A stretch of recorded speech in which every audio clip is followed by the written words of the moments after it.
No Alesp Conecta de hoje, a gente recebe o deputado Sargento Nery do Avante. Ele vai falar sobre reforma da Previdência Paulista e também a votação do Orçamento 2020. Fique agora com a íntegra da entrevista. Convidado mais do que especial, o deputado Sargento Nery do Avante. A gente gosta muito quando os deputados vêm aqui ao nosso programa, que o programa é de vocês. Então, bem-vindo aqui ao nosso programa, deputado. Júlio, obrigado. Quero cumprimentar o Roberto, que está nos bastidores, é o que comanda aqui. Comanda tudo aqui. Parabéns pelo programa. Eu acho que a rádio não pode perder essa essência de informar e chegar em todos os cantos da cidade. Então, parabéns pelo trabalho, parabéns à Alesp e parabéns aí pelo Alesp Conecta. Legal, obrigada, deputado. E a gente já quer começar a ouvir o senhor de um tema latente aqui na casa, que é reforma da Previdência Estadual, deputado. Qual a sua posição? O que a população precisa saber sobre isso? Bom, primeiro que eu acho que o governo estadual ele foi muito precipitado, até porque nós estamos tratando disso a nível federal. E muita coisa vai atingir o estado. Então, ele poderia ter aguardado sair a Previdência Federal para depois aproveitar aquilo que era bom e aperfeiçoar aquilo que era ruim. Então, eu acho que foi precipitado.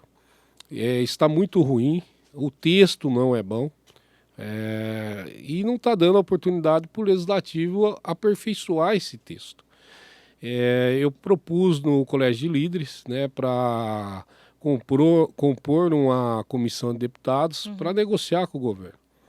Eu estou tentando assinaturas para realmente colocar aí novos deputados para conversar com o vice-governador ou com o próprio governador.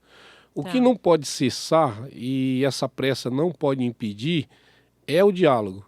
Se não houver o diálogo do Legislativo com o Executivo e as categorias, nós estamos falando que a política está falida. Entendi. Porque a política ela existe para o censo. Então, por isso que nós precisamos trabalhar esse triângulo. Para que todos triângulo. conversem com todos. Exatamente. Um abre mão, o governo abre mão. Então, vai compondo e aquilo vai dar um bom resultado. Até porque a gente está ali no último mês de 2019, daqui a pouco chegou o recesso, então é nisso que o senhor fala, né? De pouco tempo para se analisar tudo, para fazer mudança, para votar emenda, né? Porque até na Comissão de Constituição e Justiça teve também o relatório do deputado Eni do Novo sobre uma das emendas, enfim, tem outras coisas, então não dá para ser a toque de caixa, é isso que o senhor diz? Exatamente, e nós temos o orçamento do Estado para votar ainda esse ano. Então, poderia-se fazer a votação do orçamento do Estado, que é uma coisa importantíssima, e depois trabalhar com calma, legislativo, executivo e as carreiras junto, para encontrar o melhor caminho para o Estado e o funcionalismo público. O que nós não podemos é condenar o nosso funcionalismo público à falência, porque o funcionário público de um Estado é o maior patrimônio do povo, porque é ele que educa, é ele que salva vidas, é ele que resguarda o patrimônio. Então nós precisamos cuidar sim da estrutura previdenciária do funcionalismo público. Não podemos taxar eles como pessoas que falem o Estado, que não é verdadeiro isso. Agora, nessas 2 últimas semanas, tiveram uma reunião no Colégio de Líderes, o senhor mesmo falou sobre isso. Para essa questão, o secretário também da Fazenda, Henrique Meirelles, veio defender aqui a Previdência. Quais os próximos passos para a população, para quem está escutando a gente, que vai acontecer aqui dentro do Palácio 9 de Julho? Vocês têm mais alguma reunião? Tem alguma previsão de querer votar essas emendas? Conta para quem assim só ouviu um pouquinho falar, mas não sabe do dia a dia de como vocês agem aqui dentro. Bom, atuam, né? Não agem, atuam. Essa semana eu tive uma audiência pública que foi solicitada pelo deputado Campos Machado, o qual me designou para presidir essa audiência. Eu ouvi 15 deputados, um senador e mais 42 entidades representativas. Consegui que essas entidades fizessem uma reunião com o presidente da SPPrev, e parece que houve frutos dessa reunião. Ótimo. Então foi o primeiro passo, ouvir as entidades, ouvir o funcionalismo público. Foram 4h30 de audiência pública. Então eu tive a paciência de ouvir a todos de forma democrática, que é isso que precisamos. Tivemos a presença tanto do presidente da SPPrev, o Zé Roberto, e também do secretário da Fazenda, o Meirelles. Olha, eu vou ser franco, porque eu sou franco. Eu esperava mais de um secretário da Fazenda, na apresentação de um tema tão polêmico. Ele colocou 4, 5 slides lá, com dados, mas nada com fundamentos. Então, são dados que qualquer um poderia colocar, até eu, né? Então, nós precisamos realmente saber os fundamentos desse orçamento do Estado. Segundo o Carlos Pignatari, já foi protocolado, está toda a caixa preta do orçamento do Estado sobre a Previdência. Tá. E vai ser disponibilizado para os deputados. Então, nós deveríamos primeiro analisar esses documentos. Para depois entrar num diálogo, numa conversa, num debate, né? O que cada um expõe, é isso. Exatamente. Depois da análise, das reuniões, audiência pública, ouvir os trabalhadores, aí sim vem o legislativo, que é o equilíbrio da balança, e vai conversar com o executivo, para ver se não tiramos tantos direitos dos trabalhadores e que também resolva o problema da Previdência. Nós não estamos trabalhando contra o governo, não é isso. O que nós queremos é coerência, não é tirar todos os direitos dos trabalhadores. Como é que um policial civil vai aposentar com 60 anos de idade? Como é que um agente penitenciário vai fazer uma escolta com 58 anos de idade? Então, nós precisamos trabalhar as categorias. As professoras aumentaram 7 anos, é absurdo. Então nós precisamos fazer um trabalho por categorias e ver quais os problemas que essa categoria enfrenta, né, para a gente tentar E a possibilidade melhorar. de trabalho de cada um, né? Como Exatamente. o senhor falou, 58 anos, está na rua ali atrás de, né? Marginal, é difícil. Difícil. Né, nesse sentido. Alguns outros e pontos da Previdência. O que o senhor, dentro da sua análise, conversaria com o governo ou vai conversar com o governo que precisa mudar ou pensar de um outro jeito? Talvez deixar no modo que eles querem, mas pensar de um outro modo. Bom, são 2 pontos sensíveis. Tá. Alíquota e tempo de serviço, a idade. Então, eu acho que nós poderíamos trabalhar com a alíquota progressiva. Aquele que ganha menos, paga menos, recolhe menos, e aquele que ganha mais, recolhe mais. Tá. Seria mais justo. Né? Parece que tem um entrave, eles colocaram um entrave que seria inconstitucional, mas eu não vejo assim e não tem matéria que dê respaldo para isso. O deputado que seja é formado em Direito, sabe muito bem como então funciona. Eu não vi essa matéria. Né? Agora, quanto à idade, eu também acho excessivo. Então, são 2 pontos que o governo tem que abrir um diálogo e uma conversação sobre a idade, né, de algumas categorias e sobre a alíquota. Os 2 pontos sensíveis. Um ponto central é o direito adquirido. Como é que um funcionário que está há 20 anos, 25 anos na carreira e de repente fala, ó, hoje você não tem mais direito a nada. Eu até falei na tribuna, quando nós entramos para o serviço público, há um contrato, né, de 2 partes, o Estado e o funcionário. Então o Estado fala assim, ó, você tem seus deveres e vai ter esses benefícios. Aí chega na metade da carreira e fala, você vai ter que continuar com os mesmos deveres, mas eu vou tirar seus benefícios. Os seus benefícios. É um contrato injusto. E nós precisamos equilibrar isso, para que não sofra tanto os funcionários. Não tem jeito, é se pensar na população, em quem, né, colocou os 94 deputados aqui, por cada um, por algum motivo. Aproveitando falar em colocar o deputado aqui no Palácio 9 de Julho, como é que está sendo essa experiência de estar deputado? Olha, é muito bom no sentido de você conseguir ajudar as pessoas em quantidade maior. Né? Eu sempre falo que uma ação de um deputado ele pode prejudicar milhares ou beneficiar milhares. Por isso que nós temos que pensar muito, estudar muito as nossas atitudes e também as nossas ações. Eu, como vim de uma luta de uma carreira, né, que é a segurança pública, eu vejo que eu tenho possibilidade de fazer um trabalho tanto para os profissionais quanto para a sociedade. Você tem os dois lados, os né? dois lados. Vivencia os dois lados, né? Sim, são 27 anos de policiamento na rua, na periferia de São Paulo. Conhece Então, bem conheço bem as o particularidades, né, de cada coisa. Então nós podemos aí fazer um trabalho para ajudar as duas partes. Porque quando nós ajudamos o profissional, indiretamente nós estamos ajudando a população. Sem dúvida. E podemos fazer um trabalho diretamente com a população. Então está sendo satisfatório o trabalho. Está sendo satisfatório e antes de começar aqui o nosso Alesp Conecta, o deputado estava trabalhando, estava lá no gabinete recebendo pessoal, enfim...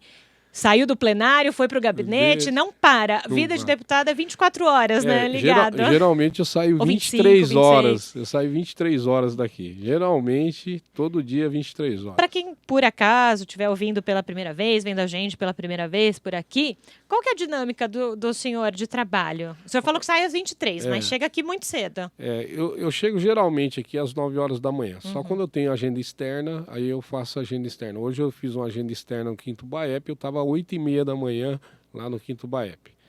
E venho para cá, aí tem que atender as agendas de gabinete, que dá em torno de 25, 20 pessoas por dia. Uau! Né? Aí é plenário, Comissão de Segurança Pública, o Colégio de Líderes. E quando o plenário tem extraordinário, é 1, 2, 3? Hoje tem. Hoje já tem 3 ordinários. Mas normalmente eu saio 23 horas do gabinete. Geralmente eu viajo de sexta, sábado e domingo, né, para fazer visitas no interior. Eu rodo mais ou menos 6 mil quilômetros por mês. Uau! Para conhecer os problemas das cidades, a segurança pública. E o deputado tem que estar lá, né? Tem que estar lá na região, tem que conhecer a fundo o que precisa aquela região, as demandas. Sim. E assim, Júlia, a promessa que eu fiz, que é colocar o deputado na rua. Então eu venho cumprindo. E faço zona rural, vou na cidade, vou no centro comercial, vou nos presídios, vou na delegacia, hospitais, batalhões. Então é um trabalho de rua mesmo. Trabalho de rua, para conhecer o problema e ver as deficiências e tentar com ação ajudar. Claro. E nós já conseguimos bons frutos, né? Ribeirão Preto teria a paralisação do transplante de fígado, que é referência na América Latina, e com uma ação nossa nós conseguimos retomar, colocar funcionários lá. Então é gratificante essa parte, você saber que uma ação sua salvou milhares de vidas. Então isso é muito importante. É uma reciprocidade, né, de quem votou no senhor e está vendo que o senhor está trabalhando, está ali no dia a dia. Nesse primeiro bloco, o deputado Sargento Nery falou muito sobre a reforma estadual da Previdência. Ele que se colocou contra, daqui a pouco vai falar mais sobre segurança pública.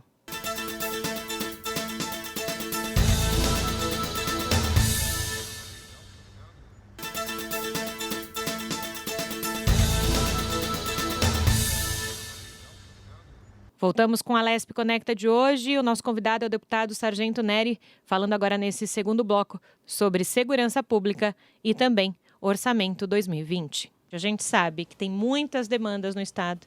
O senhor que anda tanto no interior sabe que o interior é carente de muitas coisas, mas ao mesmo tempo a gente não tem todos os valores necessários. É aquela frase que fala, né? O cobertor é curto. Então, como está a situação nesse momento de votação de orçamento 2020? Olha, Júlia, nós temos que pensar muito em serviços públicos.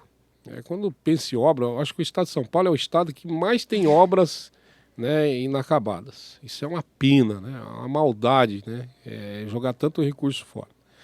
E eu penso muito em serviços. Quais serviços? Saúde, educação e segurança. E eu sempre falo que o principal de tudo é a educação. Se nós tivermos um trabalho de ensino muito bom, nós vamos economizar na saúde e vamos economizar na segurança. Se nós tivermos colégios tempo integral, nós vamos economizar na saúde e vamos economizar na segurança. Então eu acho que o governo deveria fazer um investimento muito grande na parte educacional, para que se tire os jovens do mundo do crime, né, que eles tenham uma consciência social, que eles tenham uma consciência política. Isso faz uma diferença enorme, né? Enorme, é tudo num país, né? Então eu espero, né, dentro do orçamento, devido à Previdência, nós não analisamos ainda profundamente É por isso que eu acharia que teria que votar primeiro o orçamento para depois se pensar falar da reforma. Previdência. Atrapalhou a análise no gabinete porque nós não estamos falando do orçamento do lar, né? Nós estamos falando do orçamento do Estado de São Paulo. Gigantesco, né? Então, é um trabalho muito... que tem que ser feito com muita cautela. Então, eu não estudei ainda todo o orçamento, mas espero que o governador nos apresente, né, ou nos apresentou, um orçamento mais voltado para a parte educacional e para a parte de saúde, que é o que o interior de São Paulo está precisando. Precisa, né? Que é latente. A gente viu aqui na rádio, na TV, a gente transmitiu todas as audiências no interior do estado, e aqui também na Lesp, mas enfim, no interior do estado, e a gente via muito latente isso, né? As questões de o hospital que tem que atender uma região gigantesca e não tem leitos, né? Escolas que precisam de reformas, escolas que precisam de melhorias, e é isso que a população está pedindo, né? Que se pense também nessa juventude, nessas crianças, né? Nos idosos da lei. Porque hoje a política, ela é muito bonito fazer um viaduto, ele aparece, né? Mas o viaduto não faz o país crescer civicamente, não faz o país crescer a parte humanitária, socialmente. O que nós precisamos? É colocar nossos jovens na escola, é dar perspectiva de vida para eles. De que forma? Estudando, não tem outra forma. É estudando e trabalhando. Eu vi uma matéria do Bolsonaro que ele fala que criança tem que estudar, tem que trabalhar. Eu concordo, eu comecei a trabalhar com 12 anos, eu estou aqui com 50 anos, estou vivo. Eu acho que quanto mais cedo começa a trabalhar, mais responsável se torna, mais independente se torna e teremos um bom cidadão. Sabe das suas responsabilidades, dos seus direitos. Aí é só fazer a jogadinha, né? Trabalho e estudo. Né? O meu filho esses dias me falou, pai, eu tirei 8,5. Eu falei, péssima nota. Não, pai, é 8,5. Não, é péssima. Para quem não trabalha, tem que tirar 10. 8,5 é para quem trabalha de dia e estuda à noite. Né? Então nós temos que ter essa consciência que nós precisamos cada vez mais cobrar dos filhos, cada vez mais investir nessa juventude, para que nós tenhamos um futuro melhor. E você falar em 20, 30, 40 anos para um estado, para um país, é curto prazo. Curtíssimo. Né? Então nós precisamos fazer esse trabalho. Passa num piscar de olhos, né? Exatamente. Passa num piscar de olhos. E o deputado falou no primeiro bloco que ele é muito transparente naquilo que ele acredita e naquilo que ele fala, né? Então eu queria que o senhor me falasse qual a sua visão hoje da política brasileira, né? O senhor acabou de falar, fazer o viaduto é bonito para ver, né? E é raro um deputado realmente vir e falar assim, né? Um deputado não, político, vamos pôr deputado, né? Um político. Porque desde que a gente cresceu, sempre se tem as obras, né? Então eu queria que o senhor fizesse uma análise hoje da política no Brasil. Hoje a política me preocupa. Nós temos dois polos, né? Um de extrema direita, outro de extrema esquerda. E a ideologia acirrada faz com que o país não se desenvolva. Então isso me preocupa muito. Aqui na casa, vocês foram testemunha. Eu, no início do mandato, eu pedi para o PT e para o PSL deixar os deputados trabalharem. A ideologia é importante? Importante. Mas ela não pode atrapalhar o mais importante da política, que é resolver problemas da maioria, né? Que é resolver problemas do cidadão. E aonde está o problema do cidadão?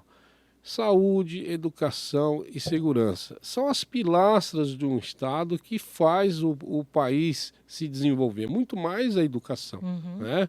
É claro que é importante, as grandes obras para desenvolvimento do Estado, do país é importantíssimo, mas a política não pode se voltar a isso. Nós não podemos só ter obras, e isso me chama muita atenção, e eu sou muito sincero. Quando a gente vê um estado que tem várias obras inacabadas, isso me chama a atenção para a corrupção. Por que não acabou? Se tinha um orçamento para terminar essa obra, não terminou por quê? Alguma coisa no meio do caminho aconteceu. Aconteceu. Então, se você me perguntar, você quer construir 10 presídios ou 5 escolas? Eu prefiro 5 escolas. Então, nós precisamos parar com esse trabalho de ficar investindo em infraestrutura demais e esquecer da população. Eu acho que a parte humanitária é muito importante nesse sentido.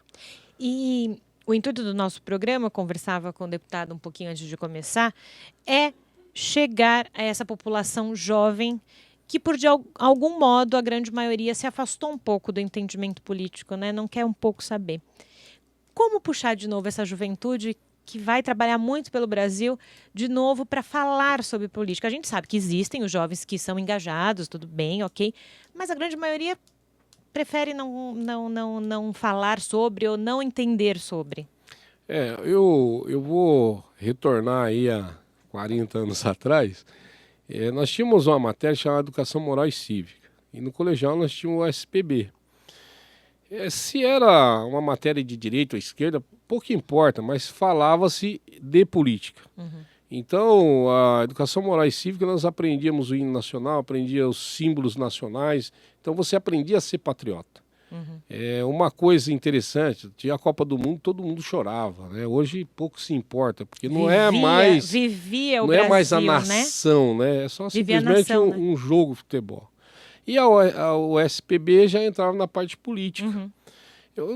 Pode ser que não seja inserida com a mesma nomenclatura, mas há uma importância de se colocar uma matéria política, mas não de ideologia, mas demonstrar a importância da política. E eu sempre falo que política nós fazemos diariamente, mas aqui dentro é extremamente jurídico. A política aqui dentro da Assembleia, na Câmara dos Deputados, no Senado, ela é jurídica. Então, os jovens precisam aprender como é que funciona uma votação de uma PEC, como é que funciona uma votação de um PL, qual que é o trabalho de um deputado, de um vereador, do executivo. Que às vezes isso é muita importante. gente não sabe efetivamente do que se faz. Eu posso falar para você que 99% dos jovens não conhece. E eu acho que isso seria um atrativo para que o jovem viesse para a política. Isso seria importante para nós, né? Porque nós estamos já semeando, né, o futuro do país em termos de política. E é o que o senhor falou, independente da ideologia, do que o jovem acredite, precisa se falar sobre, né? Tá no dia a dia do jovem, né? Se você está dentro de uma escola, dentro da família, dentro de um grupo de amigos, cada um tem o seu direito, o seu dever. Você faz política ali, né? Não tem jeito. Eu conversei com um garoto de 16 anos, ele é extremamente de esquerda, né? Aí ele até falou, pô, Sérgio, não sabia que o senhor ia me tratar tão bem. Eu falei, não, é o seu posicionamento. Porque acha que, né, só porque você não compartilha do mesmo pensamento. Não tem que agredir né? ele. Né? Eu falei, é seu pensamento. A única coisa que eu te peço é que você não feche a cabeça. Procure saber outras coisas. Não fique alienado. É uma coisa que nós precisamos mostrar para os jovens que o mundo tem várias vertentes, né? Nós não podemos seguir uma só. Então, tem coisas boas da esquerda, tem coisas ruins, tem coisas boas e ruins do centro, e tem coisas boas e ruins da direita. Eu sempre falo, né, aqui na Assembleia, que todo partido é partido. Né? O que muda são as pessoas. Né? É o partido que é corrupto? É a política que é corrupta? Não.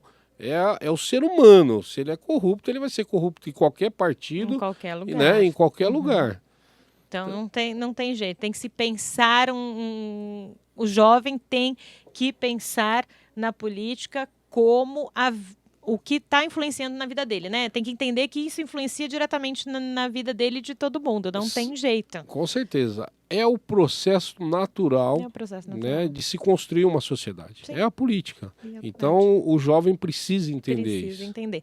A gente está encaminhando para o final do segundo bloco e, consequentemente, do programa, mas eu não posso deixar de falar com o senhor que fala tanto de segurança pública, sobre questão de privatização dos presídios e de outras questões.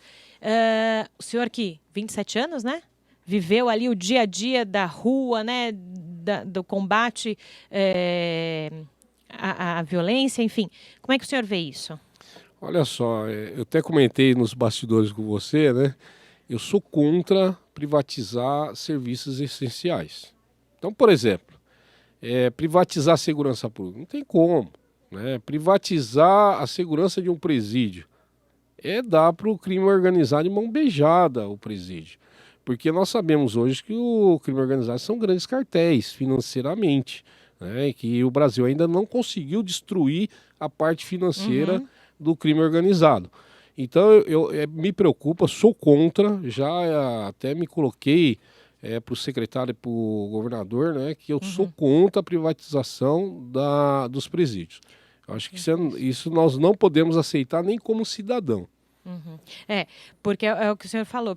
Primeiro a gente tem que entender para quem vai, né? Sim. Não tem jeito. E nessa hora tem... E a história da privatização, até em outros países, já mostrou que é um fracasso. Os Estados Unidos está retroagindo. Retornando ao antigo sistema, sim, né? Porque não fracassou. Viu que não funcionou. Né? Alguns estados que nós temos aí já faliu. Então, eu acho que São Paulo não tem que cometer esse erro. Muita calma nessa hora, né? A gente está terminando o nosso Alesp Conecta. Eu quero agradecer ao deputado Sargento Nery, do Avante, por ter vindo aqui. Um bate-papo muito gostoso e esclarecedor. E, olha, já está convidado para vir nos próximos. Júlio, obrigado. Roberto, obrigado pela recepção. Parabéns pelo programa. Que vocês façam muito sucesso. E porque nós precisamos para esclarecer a população. O Alesp Conecta de hoje conversou com o deputado Sargento Nery, do Avante, que falou muito sobre segurança pública e o que ele pensa para a política em 2020. Até mais!